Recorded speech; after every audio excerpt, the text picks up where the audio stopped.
നരേന്ദ്രമോദിക്കും NDA സർക്കാരിനും vote ചെയ്യണമെന്ന ആഹ്വാനവുമായി the എജുമെനിക്കൽ Catholic church കേരളത്തിൽ നിന്നുൾപ്പെട്ട് 46 നഴ്സുമാർ ഇറാഖിൽ IS പിടിയിലായപ്പോൾ രക്ഷപ്പെടുത്തിയത് ഭാരത സർക്കാരാണ്. ഫാദർ ടോം ഉഴുന്നലിനെ ISൽ നിന്ന് മോചിപ്പിച്ചതും സർക്കാരിന്റെ ഇടപെടൽ തന്നെ.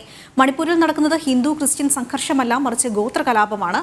രാജ്യം ലോകത്തിന്റെ മുൻനിരയിലേക്ക് എത്തുകയാണെന്നും metropolitan archbishop reverend doctor Sunny Alappat വ്യക്തമാക്കി. പ്രയാസ് എന്ന് പറയുന്ന എല്ലാ പദ്ധതികളും കംപ്ലീറ്റ് ചെയ്യണമെങ്കിൽ ഈ ഗവൺമെന്റ് തന്നെ നടന്നു പോകുന്നു.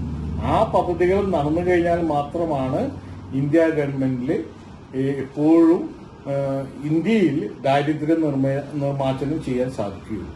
ദാരിദ്ര്യമാണ് സമൂഹത്തിന്റെ ഏറ്റവും വലിയ വില്ലൻ. മോദിജിയെ സപ്പോർട്ട് ചെയ്തുകൊണ്ട് ഈ മോദിജിയുടെ സബ്കെ വിശ്വാസ്, സബ്കെ സാത്ത്, സബ്കെ പ്രയാസ് എന്ന് പറയുന്ന പദ്ധതികളിലൂടെ ദാരിദ്ര്യം നിർമ്മാർജ്ജനം ചെയ്യാൻ ഞങ്ങൾ എപ്പോഴും കൂടെ ഉണ്ടാവുന്നതാണ് ഞങ്ങളുടെ വിശ്വാസം.